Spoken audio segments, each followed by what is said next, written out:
అందరికీ నమస్తే. అసలు ఈ చాదర్‌ఘాట్ దగ్గర నీళ్లు రావడం, లేకపోతే ఎంజీబీఎస్ హిస్టరీలోనే ఎంజీబీఎస్ మునిగిపోవడం, నయ్యం నీళ్ళొస్తున్నాయని చెప్పేసి ఆ ఎంజీబీఎస్‌ను కట్టినోళ్ళ మీద కూడా కేసులు పెడితే వాళ్ళు కూడా జైలుకోతుర్రు అనవసరంగా. ఎంజీబీఎస్ దగ్గర నీళ్లు రావడం ఫస్ట్ టైం మొత్తం ఎక్కడి నుంచి స్టార్ట్ చేస్తే మనకు గండిపేట నుంచి లాస్ట్‌కి మనకు అంబర్పేట దాటి, ఉప్పల్ దాటి, పర్వతాపురం దాటి అంతవరకు మొత్తం మూసి ఇక్కడేమో మొత్తం మునిగిపోయినరు. ఆ ముందుకోతేనేమో మొత్తం గడగడలాడారు జనం. నీళ్ళు ఎక్కడెక్కడ మా ఇంట్లోకి వస్తావు ఏం కథనో అని. అయితే ఇది కావాలని చేసిర్రు అనేది ప్రధానమైన ఆరోపణ. కావాలనే వీళ్ళు ఈ ఈ ఇండ్లు ముంచితే వీళ్ళందరూ ఖాళీ చేస్తారు, మనం తీసుకుపోయి మళ్ళీ అన్ని కూలగొట్టొచ్చు అనేది ఒక పెద్ద స్కెచ్ బ్యాక్గ్రౌండ్ ఉన్నట్టుగా కనిపించింది. కానీ అంబర్పేటలో బతుకమ్మ కుంటను మాత్రం పునరుద్ధరించిండ్రు. ఒకప్పుడు 60s, 70s, 60స్లో 14 ఎకరాల 6 గుంటలు బతుకమ్మ కుంట అంబర్పేటలో నిన్న రేవంత్ రెడ్డి పోయి చేసింది. తర్వాత 70s, 80sకి వచ్చే వరకు అది 10 ఎకరాలు, 9 ఎకరాలు, 6 ఎకరాలు, లాస్ట్కి 5 ఎకరాలకు పడిపోయింది. ఆ 5 ఎకరాలని డెవలప్ చేసిండ్రు, మంచి డెవలప్ చేసిండ్రు. అదొక్క డెవలప్ చేసి హైడ్రా చాలా మంచి పని చేసింది అని చెప్పుకునే ప్రయత్నం చేసిండ్రు. ఆ పక్కనే ఉన్న చాదర్ఘాట్ కూడా పోయిస్తే రేవంత్ రెడ్డి గారు చాలా బాగుంటుండే, బట్ ఆడికి పోలేదు. బట్ నాగార్జున గురించి, అక్కినేని నాగార్జున గురించి మాట్లాడిన మాటలు బట్టి చూస్తే ఇదంతా ఒక కొలాబరేటెడ్ ఆపరేషన్గా కనిపించింది. అంటే దీనిలో ఓపెన్గా లేదు. హైడ్రా విషయంలో దాపురికాలు ప్రభుత్వం ఫస్ట్ నుంచి హైడ్రా ఏర్పాటు కావడమే ఒక వ్యూహం, ఏదో ఒక తెలియని కాన్స్పిరెన్సీ దీనిలో ఉంది అనేది మనకు ఫస్ట్ నుంచి ఉండే. అవి నిన్న క్లియర్ అయిపోయినాయి. నిజంగానే దీని వెనుక ఏదో పెద్ద కాన్స్పిరెన్సీ ఉన్నట్టుగా అర్థమైంది. బతుకమ్మ ఈ హైడ్రా పేరు మీద ఒక పాట రిలీజ్ చేసిండ్రు. అది చూసిన తర్వాత హైడ్రా అసలు ఎన్ని తప్పులు చేసిందో ఆ పాటలు చూస్తే అర్థమవుతుంది మనకు. ఎందుకంటే వాళ్ళు ఎంతసేపటికి ఒకటో రెండో చెరువులు అక్కడ ఇక్కడ కూలగొట్టిన చెరువులు పునరుద్ధరించిన పనులు మాత్రమే చూపిస్తున్నారు దానిలో. కానీ పేద మధ్యతరగతి కుటుంబాల ఇండ్లు కూలగొట్టింది కరెక్టే అయితే హైడ్రా కూడా మనస్సాక్షికి ఒప్పుకుంటే హైడ్రా వాళ్ళు ఆ పాటలో అవి కూడా చూపించాల్సి ఉంటే మరి అవేం చూపించలేదు. జస్ట్ అక్కడక్కడ చెట్లు నాటేటివి, మొక్కలు నాటేటివి, బతుకమ్మ కుంటను మాత్రమే చూపించగలిగిన వాళ్ళు. అసలు రేవంత్ రెడ్డి నా మాట లేనిది, అక్కడ కూడా పండగ లేదు, పబ్బం లేదు. మనం ఏడిపోయినా ఒకటి ఉంటుంది. రేవంత్ రెడ్డి ఏదైనా ప్రోగ్రామ్కి పోతే ఒక ఆయన స్టార్టింగ్లో వెల్కమ్ పలికితే ఆయన ఒక ఆయన ఉంటాడు, గవర్నమెంట్ ఎంప్లాయీ అయినా, ఎన్పిఆర్ అయినా, ఆయన చాలా మర్యాదగా మాట్లాడతారు. అసలు ఆయన మాటలు ఆధ్యాత్మికంగా ఉంటాయి, చాలా మర్యాదగా ఉంటాయి. ఆయన అంతకుముందు గవర్నమెంట్ కూడా అట్లే సేమ్ అదే పోస్టు అట్లే మాట్లాడుతుండే. కానీ ఆ తర్వాత రేవంత్ రెడ్డి వచ్చిన తర్వాత ఆ మర్యాద, కనీసం ఆయన మాట్లాడిన మర్యాద మాటలు కూడా ఆకాస్త మర్యాదగా ఉండదు. ఆయనను స్వాగతించేది ఆయన రేవంత్ రెడ్డి గారు వస్తున్నారు, అభినవ వీరుడు శూరుడు అని చెప్తా ఉంటారు కదా, ఆయన మర్యాదను కూడా కనీసం ఆయన పాటించాడు. అక్కడ కూడా మళ్ళీ బతుకమ్మ పాటలో, బతుకమ్మ ప్రోగ్రాంలో కూడా మళ్ళీ రాజకీయాలు, వాళ్ళని తిట్టుడు వీళ్ళని తిట్టుడు అన్ని రకాలు అయిపోయినాయి. అన్ని విషయాలు మాట్లాడదాం, విత్ విజువల్స్ చూపిస్తాను నేను మీకు కొన్ని. అంతకన్నా ముందు వీడియో షేర్ చేయండి, సబ్స్క్రైబ్ చేయండి. ఎందుకంటే హైడ్రా మంచిది అని చెప్పే ప్రయత్నం చేసినారు, ఆ మంచిని వాళ్ళే పాటలు చూపించుకోలేకపోయారు అన్నప్పుడు ఆ హైడ్రా తప్పు చేసినది క్లియర్ అయింది. బట్ కొన్ని విషయాలు ఉన్నాయి. హైడ్రా, నాగార్జున, రేవంత్ రెడ్డి వీళ్ళందరూ ఏం కాన్స్పిరసీ నడిపించిండ్రు అనేది క్లియర్గా అర్థమవుతుంది చూస్తే. అందుకే వీడియో షేర్ చేయండి, తర్వాత సబ్స్క్రైబ్ కూడా చేయండి. నేను డైరెక్ట్ వీడియో చూపిస్తా. మనం వేడికి పోయినా తెలుసు కదా, బతుకమ్మ పాట అయినా అంతే, సావుకైనా, జాతరకైనా, దేవాలయం కాడికి పోయినా ముందు ఒక పాటతో స్టార్ట్ అవుతుంది రేవంత్ రెడ్డి ప్రోగ్రామ్స్. అదే ఇది పాట, అదే పాట ఇది 3 రంగుల పాట. 3 రంగుల పాటతో స్టార్ట్ అవుతుంది అనమాట ఏ ప్రోగ్రామ్ అయినా సరే. అది జాతీయ గీతం తెలంగాణకి. ఇక జాతీయ గీతం అయిపోయిన తర్వాత స్టార్ట్ అవుతుంది అనమాట. మొత్తం కాన్స్పిరెన్సీ ఏంటంటే మూసి దగ్గర ఆ పక్క ఈ పక్క సేమ్. మూసి డెవలప్మెంట్ చేయడం వేరు, మూసి ప్రక్షాళన చేయడం వేరు. మూసి బ్యూటిఫికేషన్ పేరుతో ఆ ఇండ్లు ఈ ఇండ్లు కూలగొట్టాలని ఎప్పటి నుంచో ప్రయత్నం చేస్తున్నారు. 1,50,000 కోట్లు, ఒక పెద్ద కాళేశ్వరం కన్నా పెద్ద ప్రాజెక్ట్ అనమాట. కాళేశ్వరం 95,000 కోట్లు. కాళేశ్వరం వల్ల కనీసం తెలంగాణలో భూగర్భ జలాలు పెరిగినాయి, నీళ్ళు వచ్చినాయి. మనకు తెలంగాణ రాకముందు వచ్చినాక కాళేశ్వరం ఎఫెక్ట్ ఏందని మనకు అనిపించింది. వీళ్ళు మూసి దగ్గర 1,50,000 కోట్లు స్టార్టింగే. ఎవరు 2 లక్షల కోట్లు కావచ్చు, 2.5 లక్షల కోట్లు కావచ్చు, ఎంతైనా కావచ్చు. దాని మీద అదే స్టాండ్ మీద ఉన్నారు రేవంత్ రెడ్డి. దాన్ని ఎట్లయినా సరే అక్కడ ఉన్న వాళ్ళందరినీ కొలగొట్టాలి, ఆ ల్యాండ్ తీసుకోవాలి, ఆ హోటళ్ళు కట్టాలి అనే దాని మీద ఉన్నాడు. ఆ కుట్రలో భాగంగానే నీళ్ళు ఒకటేసారి గేట్లు ఎత్తేసి గడిపెట్టి నీళ్ళు మొత్తం జనాల ఇళ్ళలోకి పంపించేసిండ్రు. అన్ని విషయాలు దీనిలోనే ఉన్నాయి. ఫస్ట్ మనం ఎక్కడ స్టార్ట్ చేద్దాం. దీనికి బతుకమ్మ కుంటకు బతికున్న హనుమంతరావు పేరు పెట్టిండ్రు. అది కూడా ఒక విచిత్రమే. ఎందుకంటే అది నేను చెప్పినట్టుగా మొత్తం 14 ఎకరాల 6 గుంటల బతుకమ్మ కుంట ఇప్పుడు 5 ఎకరాలకు పరిమితమైంది. మరి ఎటుపోయింది మిగతా భూమి అంతా అంటే అన్ని పార్టీల నేతలు, అన్ని పార్టీలు ఉన్నాయి దీనిలో. కాంగ్రెస్ వల్ల ఎక్కువ ఉండొచ్చు బహుశా, ఎందుకంటే కాంగ్రెస్ గవర్నమెంట్ ఎక్కువ ఉండదు కదా మన రాష్ట్రంలో, ఉమ్మడి ఆంధ్రప్రదేశ్లో.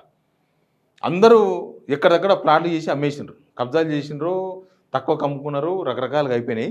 ఇక మరి ఎందుకు కూలగొట్టలే? అందుకే అదొకటి మెచ్చుకోవాలి. ఇక కూలగొట్టలేదు. ఇక 14 ఎకరాలు సేకరిస్తామని కూలగొడితే పోయేది. అక్కడ చాలామంది ముస్లిమ్స్ కూడా ఉంటారు. బహుశా మరి మన ఎంఐఎం ప్రెషర్ వచ్చి ఆగిపోయినామా, లేకపోతే వీళ్ళకంత మానవతా దృక్పథం ఏం కనబడలేదు మనకు. హైడ్రా వచ్చినప్పటి నుంచి మనం చూసుకుంటూ వస్తున్నాం కదా. వీళ్ళు ఎంతసేపటికి వీళ్ళ మానవతా దృక్పథం 2 ప్లేస్లా కనిపించింది. తిరుపతి డీలు కూలగొట్టలేదు, తర్వాత ఆ సకలం చెరువుల అక్బరుద్దీన్ వాళ్ళ కాలేజీ కూలగొట్టలేదు. ఈ 2 దొంగ మాటలు మాట్లాడిన వాళ్ళు. ఎండాకాలం కూలగొడతాం, రాత్రి కూడా కూలగొడతాం, పొద్దుగాల కూలగొడతామని. పేదలే మాత్రం బ్రహ్మాండంగా కూలగొట్టినరు. ఇక్కడ కూడా కూలగొడుతుండ్రి. బట్ ఎంఐఎం ప్రెషర్ సంథింగ్ ఏదో అక్కడ ముస్లిమ్స్ ఎక్కువ ఉంటారు ఆ చుట్టుపక్కల మొత్తం కూడా, కాబట్టి అదొక్కటి ఆగిపోయింది. అదేదో గొప్పగా చెప్పుకుంటున్నారు, అదొకటి కూల్చలే అని చెప్పి అక్కడ జనమంతా ఊపిరి పీల్చుకున్నారు బతుకమ్మ కుంట చేసినందుకు. ఉన్న 5 ఎకరాల్లో బతుకమ్మ కుంట మంచిగా చేసిండ్రు. ఏముంటుంది డెవలప్మెంట్ అంటే గదే కదా, ఎవరికో కాంట్రాక్టర్ ఇస్తే ఆ పని చేస్తాడు. ఆ 5 ఎకరాలు రిపేర్ చేయనికే, బ్యూటిఫికేషన్ చేయనికే 7 కోట్ల రూపాయలు ఖర్చు అయిందంట. ఏదో ఒక ప్రైవేట్ ఏజెన్సీకి ఇస్తే వాళ్ళు చేసిర్రు, హైడ్రా ఇచ్చినట్టుంది. అయితే ఇప్పుడు సేమ్ అక్కడ బతుకమ్మ కుంట ఎట్లా చేసిండ్రో మూసీకాడ కూడా అట్లా చేస్తే ఎవరికి ఇబ్బంది లేదు. ఉన్న దగ్గర ఉన్నంత వరకు అని కాదు, కనీసం లోపల ఉన్న ఇండ్లు తొలగించేసి ఆ లోపల ఉన్నది మొత్తం రిటర్నింగ్ బాల్ కట్టేసి చేస్తే ఎవరికి బాధ లేదు. దానికి ఎంత ఖర్చు అవుతుంది? 15,000 కోట్లు, 20,000 కోట్లు, 30,000 కోట్లు, అంతకన్నా ఎక్కువ ఖర్చు కాదు. కానీ ఇప్పుడు ఇది కాదు కదా ప్లాన్ వీళ్ళది. మొత్తం సరౌండింగ్ మొత్తం అటు కిలోమీటర్, ఇటు కిలోమీటర్, హాఫ్ కిలోమీటర్ ఎంతో అంత కూలగొట్టేసి వీళ్ళు చూపించేటివి ఇప్పుడు మునిగిపోయినాయి కూడా. రేవంత్ రెడ్డి ఇది ఒకటి గమనించాలి, అసలు విషయాలు కూడా బయటపడేది ఇలా. ఇప్పుడు మీరు నీళ్ళు అంత కుట్ర చేసి నీళ్ళు వదిలినా కూడా ఆడ మునిగిపోయిన ఏరియా ఉంది కదా, ఆ మునిగిపోయిన ఏరియా మాత్రమే మూసి, ఇంకా పైకి నీళ్ళు రాలే. వీళ్ళు ఎక్కడైతే కోటుకో స్టే తీసుకున్నారు చాలామంది ఇళ్ళ వాళ్ళు, అవేం మునగలే. అంటే అవన్నీ మూసిలో లేవు. కానీ ఇప్పుడు రేవంత్ రెడ్డి అవన్నీ కూలగొట్టాలని ప్లాన్. అవన్నీ కూలగొడితేనే తప్ప అక్కడ ఇక్కడ పెద్ద పెద్ద హోటల్స్, ఓయో రూమ్స్, రకరకాల సంగీత విభావాన్ని నడిపించే వేదికలు పెట్టలేడు. ఈయన దక్షిణ కొరియా పోయింది. దక్షిణ కొరియా పోయింది కూడా ఇన్నర్ మొత్తం లోపల కాలువలనే, లోపల మాత్రమే, లోపల మనలాంటి నదే కదా అక్కడ, ఆ నదిలో లోపల మాత్రమే వాళ్ళు డిజైన్ చేసిండ్రు. కానీ రేవంత్ రెడ్డి నది లోపల కాదు, నది మొత్తం తీసుకొని నది పక్కన కూడా మొత్తం బిజినెస్ చేయాలని, అక్కడ ప్రాబ్లం వస్తుంది. సరే ఎనీవే, దీని ద్వారా అదే బయటకు వచ్చిందని చెప్తున్నా. తర్వాత హైడ్రా ఓపెన్ అయింది కదా, హైడ్రా వీడియో రిలీజ్ చేశారు కదా, దానిలో వీళ్ళు కూలగొట్టిన ఏవీ లేవు. నేను మీకు అవి కూడా చూపిస్తాను చూడండి ఒకసారి. హైడ్రా స్పెషల్ టాస్క్ ఈ చెరువులను ఆక్రమించిన వాళ్ళను చెరబట్టాలి.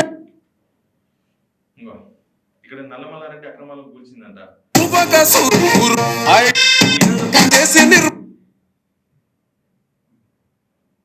ఏడ చూసినా ఆ పేదల ఇల్లు కూల్చిన విజువల్స్ మాత్రం వేసుకోలేకపోయారు. అంటే హైడ్రా తప్పు చేసిన సంగతి వాళ్ళు కూడా తెలుసు, కానీ కూల్చిండ్రు. ఎందుకంటే తప్పదు, ప్రభుత్వ విధానం అది.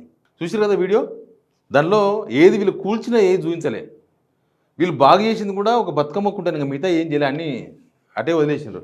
నా కాలేరు వెంకటేష్ అంబర్పేట ఎమ్మెల్యే మంచిగా మాట్లాడిండు. అంబర్పేట కాన్స్టిట్యున్సీకి ఏం కావాలో అవన్నీ అడిగిండు. మాకు ఒక రిజిస్ట్రేషన్ ఆఫీస్ కావాలి, ఒక కాలేజ్ కావాలి, మాకు రోడ్లు బాగాలేవు, ఇంటర్నల్ లింక్స్ రోడ్లు మొత్తం పోయినాయి, ఫ్లైఓవర్ వచ్చేసి అందరూ ఉపయోగపడుతుంది, మాకు ఒక్కరికి స్పెషల్ కాదు కదా, ఇట్లాంటి చాలా మాటలు మాట్లాడాడు. అంబర్పేట ఎమ్మెల్యే ఉపయోగించుకున్నాడు, వేదికను బాగా ఉపయోగించుకున్నాడు. ఇంకా హనుమంతన్న ఆయన పేరే పెట్టిరు కదా, పాపం బతుకునంగానే పేరు పెట్టిర్రు. బతుకునంగా పేర్లు పెట్టిరు చాలా అరుదు, కానీ పెట్టిర్రు. ఎనీవే, తండాలలో, గూడాలలో, మారుమూల పల్లెల్లో ఉన్న పేదలు ఈరోజు హైదరాబాద్కు వలస బతకడానికి వచ్చింది. ఎక్కడ దిక్కులేక, ఎక్కడ నివాసము స్థలం దొరక్క ఈరోజు మూసీ నది ప్రాంతంలో చిన్న చిన్న గుడిసెలు వేసుకొని బతుకుతారు. వాళ్ళ పేదరికం నాకు తెలియదా? కొంతమందికి పేదరికం అంటే ఎగ్జిబిషన్ అయి ఉండొచ్చు. బెంచ్ కార్లు వేసుకొని పేదరికం చూడాలంటే ఊర్లోకి పోయి ఓహో పేదరికం ఇట్లుంటుందా అని ఎక్స్కర్షన్ లాగా పోయేటోళ్ళు ఉండొచ్చు. గుంటూరులో చదువుకున్న వాళ్ళు, గుడివాడలో చదువుకున్న వాళ్ళు, లేకపోతే అమెరికాలో చదువుకున్న వాళ్ళకు. నాకు అర్థమైందా? ఆడ కూడా కేటీఆర్ విమర్శించిండు. గుంటూరు చదువుకున్న వాళ్ళకు, గుడివాడలు చదువుకున్న వాళ్ళకు, అమెరికాలో చదువుకున్న వాళ్ళకు పేదరికం అంటే ఎక్స్కర్షన్ కాదు నాకు అంటుండు. అసలు ఈయన పేదోడా? ఈయన పేద మనిషా? జూబ్లీ హిల్స్లో 2,000 గజాలు ఇల్లు కట్టుకున్నాయని పేద ఆయన, వెంబడి 100 కార్లు పోతున్నాయి ఇప్పుడు పేద ఆయన. ₹1,00,000 చెప్పులు మినిమం, అది ₹1,00,000 పేదలకు ఇస్తే వాళ్ళు ఒక 5-6 సంవత్సరాలు బతుతారు. ఒక టీ షర్టు 2 లక్షలు, ఓ షర్టు ₹1,00,000 పేదల్లా వీళ్ళు హైడ్రా పేరు మీద కూలగొట్టిందే పేదల ఇల్లు, పేదల బతుకులు కూలగొట్టిర్రు. ఇప్పటికి నాకు తెలిసి వాళ్ళు ఎవరు తేరుకోలే, వాళ్ళకి ఏం చేయలే, కూలగొట్టేసిండ్రు, వదిలేసిండ్రు. పాపం ఇల్లు కొన్నోళ్ళు అక్కడ ఇక్కడ ఏదో వేసుకొని బతుకుతున్న వాళ్ళంతా రోడ్డు మీద పడ్డారు కదా. వాళ్ళందరూ పేదరికం గురించి మాట్లాడతారు, కేటీఆర్ గురించి విమర్శలు చేయడానికి కూడా ఒక ముఖ్యమంత్రికి ఒక వేదిక ఉంటుంది. ఆ వేదిక మీద విమర్శలు చేయాలి. ప్రెస్ మీట్లు పెడతారు కదా, ఆ ప్రెస్ మీట్లు పెట్టినప్పుడు లేకపోతే వాళ్ళు తప్పు చేసినప్పుడు, కానీ ప్రతిదీ పెళ్ళికి అదే సన్నాయి, అదే పెళ్ళికి అదే సన్నాయి, సావుకు అదే సన్నాయి, పెదరికానికి అదే సన్నాయి, చిన్నరికానికి అదే సన్నాయి వాడితే ఏమొచ్చింది? మీరు ఆడ మొత్తం చేసి ఆడ మొత్తం అన్నీ బాగా చేసినాం, అంత అట చేసినాం, పేదలకు ఇట్లా చేసినాం అని చెప్పుకుంటారు, అబద్ధమో నిజమో. కానీ తర్వాత ఎంబడే మీరు పెంటల కాలేస్తారు. అప్పుడే రాజకీయాలకు వెళ్ళిపోతారు మీరు. ఆ రాజకీయాలకు వెళ్ళిపోయిన దగ్గరనే మీకు ప్రాబ్లం వస్తుంది. ప్రతిదీ రాజకీయాలకు సంబంధం లేదు. జనాలకి ఏం రాజకీయం? అది గవర్నమెంట్ ప్రోగ్రాం కూడా. అక్కడ కూడా అలాంటి మాటలే మాట్లాడి ఎవరిని మాట్లాడాడు. తర్వాత ఇంకొకటి, పక్కన ఇంత మంచిగా మాట్లాడారు కదా, పక్కనే చాదర్ఘాట్ ఉంటుంది, పోవాల్సి ఉండే. వీళ్ళు చేసిన నిర్వాహానికి చాదర్ఘాట్ల చిన్న చిన్న ఇండ్లు మొత్తం మునిగిపోయినాయి. ఇంత పేదరికం తెలిసినోడు, నాకు పేదరికం అంటే ఎక్స్కర్షన్ కాదని చెప్పినోడు ఆ పేదలు ఎట్లా ముంచిండా? ఎట్లా ముంచిండు? ఇంకా ఉంటాయి సర్టిఫికేట్లు కొట్టుకుపోతాయి, పాపం పెళ్ళికి తీసుకొచ్చుకున్న బట్టలు మునిగిపోతాయి, కావాలని ముంచిండు. ఇవన్నీ అర్థమైతే లేదు మనకు. మూసీ కోసం ఇప్పుడు మాట్లాడుతున్నాడంటే మూసీ కోసమే ముంచిండు. 1,50,000 కోట్ల ప్రాజెక్ట్ కోసం వాళ్ళని ముంచిండు.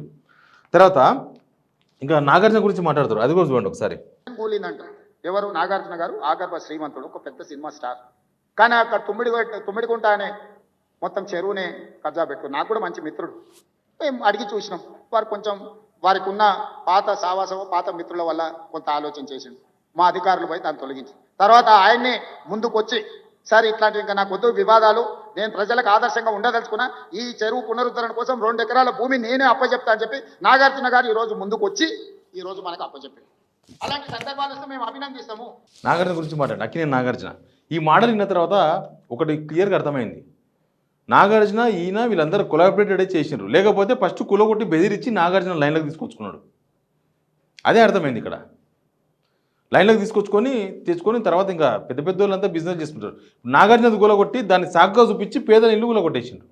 ఇంకా నాగార్జున కూల్చిన మీదెంత అన్నట్టు పేదల ఇల్లు కూల్చేసిండు.